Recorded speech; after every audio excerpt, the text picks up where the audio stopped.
Good afternoon, ladies and gentlemen. So today, Happy New Year, by the way. And today I'm at Young and Eglinton Center in the food court with none other than Mr. Lazah. Thank you. And Definitely. I'm just here to interview Lazah as the Revolution and the Move host. And my mission for Revolution is to keep reggae alive, revolutionizing reggae and take it to another level. And speaking to someone like Lazah would probably give some direction as to what or how we can take reggae to the next level. So welcome, Lazah. How are you? I'm good, thank you. Thanks. Nice to be here and nice to be speaking to you regarding your endeavor, you know. It's a good cause, and I'm 100% in support of what you're doing. Thank you. And Lazah, you're a roots and culture artist, reggae artist. What does that mean in terms of roots and culture? Well, a lot of people might think that a certain kind of rhythm or a certain kind of vibes to the rhythm, how it's made, like one drop or whatever, it's roots and culture. Yes, that is a part of the whole thing, but the lyrical content within the music, to me, is the root of the music. And the lyrical content has to be very positive, uplifting, and it's saying something, for development and progress of our people and our nation. You understand what I'm saying? So it is very important for the music that we're doing. The lyrical content is essentially helping to develop our people. So basically, it's the message. The message. Right, the message that you put out there. That's right. very important. Yeah, I mean, as we look in, the king of reggae music, Bob Marley, his lyrical content was the most important within the music that he did. Lazah, what about your lyrical content, as you're saying? How do you derive or how do you come up or suggest, come to the conclusion of making these music with your lyrical content? What gives you the idea? Well, it's everyday life experience, you see things, as an artist or as a musician, you essentially become like the eyes and the ears of the people, right? And the platform of, that we're provided, we have to use it for positivity, right? So what I see as I trod through, aeration, is what I speak about. For instance, I had an experience the other day where I was listening to persons talk, and the idea of what they were saying, actually came into my thoughts when I was writing a song, and most of what they were saying is what came out in the song. So it's what you see. You're inspired by what you see and what you hear. You know what I'm saying? And then it's like you're telling a story within a story. Yeah, and then persons can relate to what is being said because it's they would have experienced things like that too, and then they go, oh, it's like he's speaking to me because I just went through the same thing just maybe a year ago or 2 years ago or maybe last week. You know what I'm saying? So that's what music is about. So basically it's relatable. It's relatable, yeah. You know what I'm saying? It's having a conversation, talking to a person and try to help them to be relieved of some issues that they may have through music. Music is like a comforting spirit, comforts the soul and the mind, you know what I'm saying? You listen to it and you go, wow, you know, at least now I feel a little bit better because, you know, I realized that I was going through something, but the music has now helped me to kind of get over that kind of vibes. So you see music as maybe one means of healing, right? It is healing. Right. Music Yeah. is healing. It's a comforting spirit. And especially in a world like what we're living right now, where there's so much turmoil and negativities and lies and all these things, you know, music can play a role in helping people not to be so devastated by what is coming at them, but, you know, a sense of hope. You know, that's what music is really So the about. music can also help them to journey through their emotions, like what they're going through on a daily basis. Yes, man. Okay. That's what it's all about, man. Yeah, man. And Lazah, I saw you performed in November, to be exact, at the Tasha T. Haile Selassie Coronation. I think Coronation. And that's when I met you. Yes. And we've been in contact since. But I left there with that event as a very cultural, and I also learned from that a little bit about the Rastafari belief or what the direction that they're going. What are you a Rasta? And if you are, which I shouldn't say that, you are Rastafari, but which aspect of it? Because I know they talk about Nyabinghi, I know they talk about the different types of components associated with which association are you involved with? All right. It is said that Rasta has 4 houses, right? One is Nyabinghi, the other one is 12 Tribe, the other one is Bobo, and the other one is Orthodox, right? Now, His Imperial Majesty introduced the Church of our order, which is the Orthodox, right? I was baptized as an Orthodox. However, I'm not just in terms of my daily living and my daily lifestyle. It's not just about Orthodox, because within every mansion there is much good. So I relate to all the different mansions, right? So the goodness from within each mansion I take on to myself, and my daily life reflects those goods. And on a more expanded sense, you know, like we see that the world has like Christianity, Muslims, and this and that, right? I always have conversations with persons regarding these issues as to, okay, if you're a Christian, why don't you like Muslim? And if you're Muslim, why don't you like Christians? Excuse me. And so I try to let them know that, hey,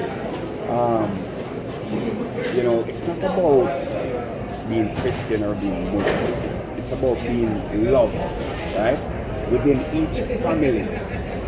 You know, within the Muslim family, it's all about, you know, the A1 priority is love for family.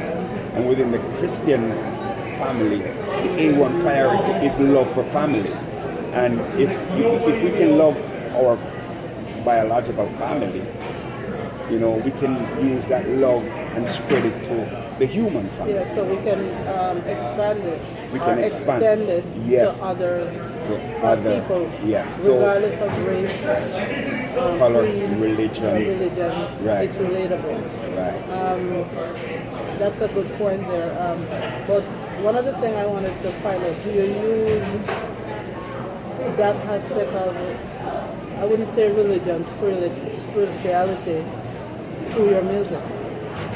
Well, my music is love. You know what I'm saying? You know, it's all about truth, rights, justice, and love for humanity. You know what I mean?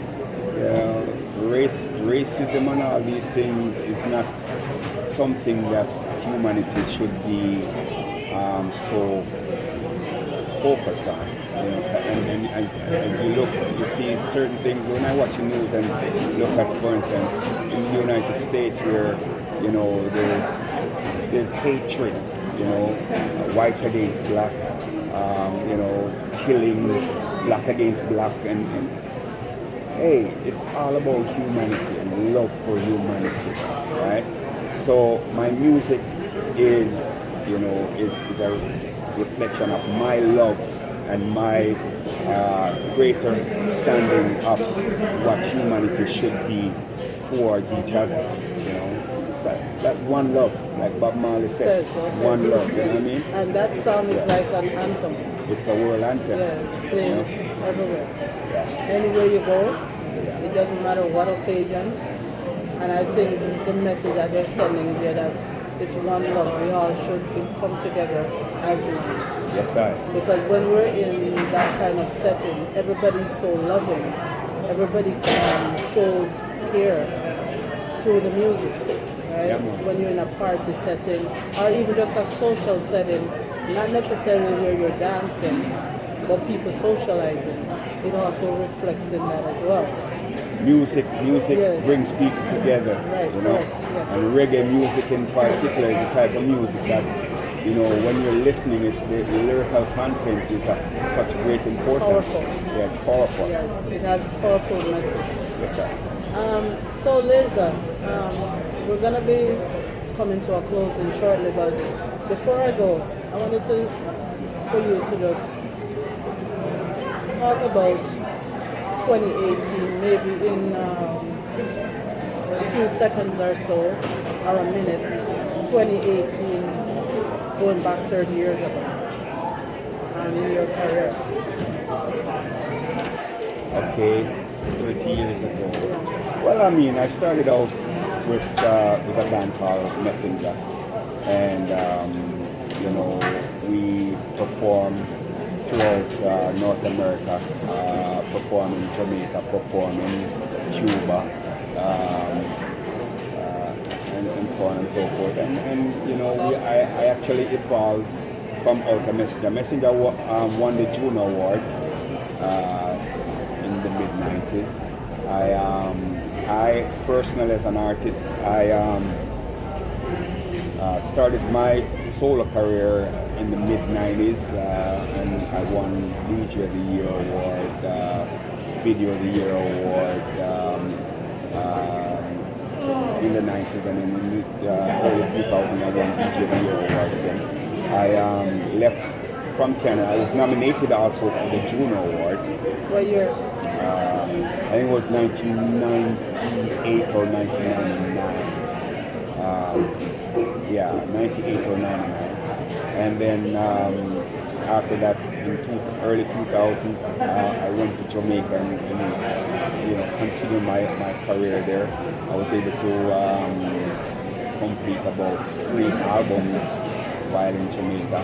Now I traverse back and forth, Jamaica to Canada, to Jamaica, and then I do, you know, touring wherever, you know, wherever or whoever wants me to be.